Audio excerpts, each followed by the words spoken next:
So, I'm walking to the beach, and on the way to the ocean to drown myself, I see a friend of mine, and she says, do I want to go with her to this healing ceremony where you take ayahuasca and see snakes and visions and all that?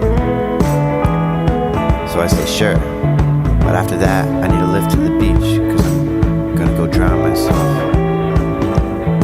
So she drives me to these back roads of Santa Cruz, some kind of yoga retreat type place that's real nice and new agey.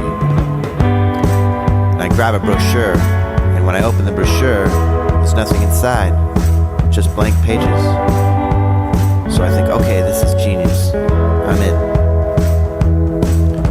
I go inside, and the room is laid out like a hexagon, and in the center is the leader and the musicians. And the room is divided so men are on one side and women are on the other. And everybody is dressed like stewardesses and pilots, with blue V-neck sweaters and slacks, and pilot shoes, and they all have these buttons that say nothing.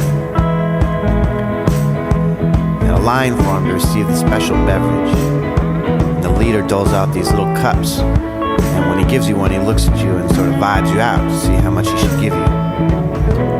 And I don't know if he gave me a lot or a little.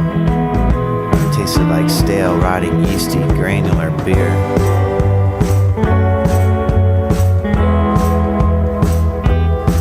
Well, after a while, yes, I began to trip. And as with any trip experience, I was slightly insecure about the whole situation, but I carried on. The first kind of bad thing going down is there's people puking all over the place. I'm trying to look forward and not check anyone out, but basically in my periphery I can see people puking all over the place.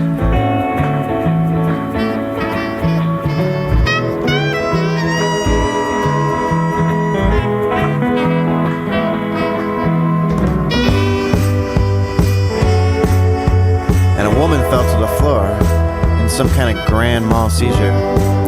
I think she's gonna gag on her own vomit, and I see my friend is lying beneath the chair, basically playing with some pretend cotton candy.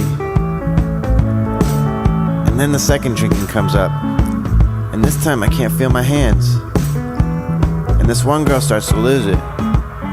She's just jumping up and down in her chair and making sounds like a monkey, and she actually looks like a monkey to me. The leader comes over, and he looks like a prairie dog to me. He's got kind of slick back hair and two big buck teeth, and the way he's looking, it's as if he's scanning the horizon like a prairie dog does. And he starts slapping the monkey really hard. And there's another woman I look at, and she has the face of a mole. But when I look away, and then look back, her face is back to normal. And all of a sudden I feel a snake inside my chest, and it passes through me really fast and out my arm and out my hand, which is now pointing at the mole, who goes down immediately as the snake goes out of my hand. The mole goes down, just done. And I start speaking jibber jabber. Gas pedal, garbage can, babysitter, moped, NASCAR. And then I'm flying above the city. This city, and I can see everything, and everything is transparent. I can see it all, but I can see through it.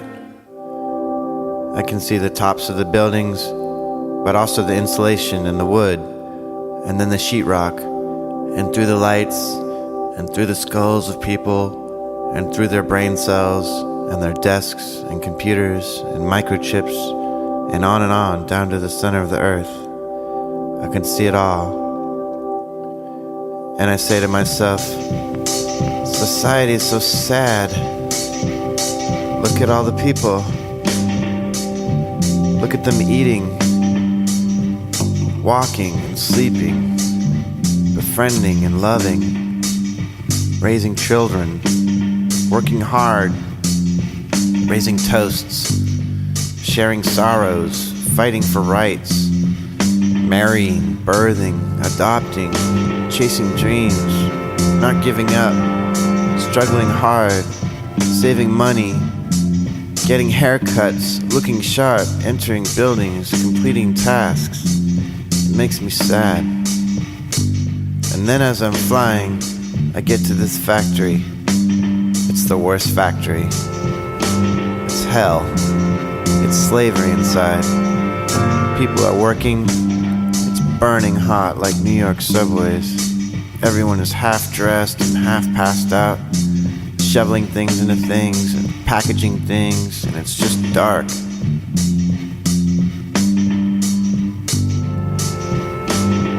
And I see that they're all making this stuff. They make everything. Everything that we know. Flip-flops, paper clips, rubber bands, salt and pepper shakers, all the stuff. And they're making it all out of this stuff from this giant vat. And in the giant vat is blue powder. All the stuff that we know, and we know everything, is made out of blue powder.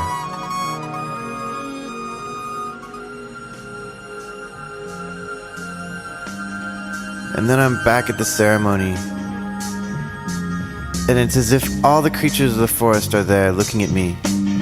And I tell them, I found the blue powder building, and all these animals are staring at me. Just when the snake shows up. The snake starts talking to me. He says, "Hello, Sonny."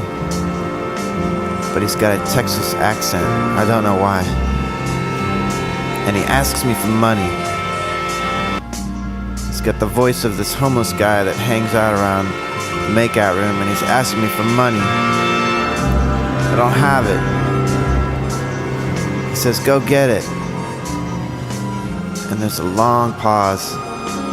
And then he says, "If you don't have the money, just balance on one leg for a while."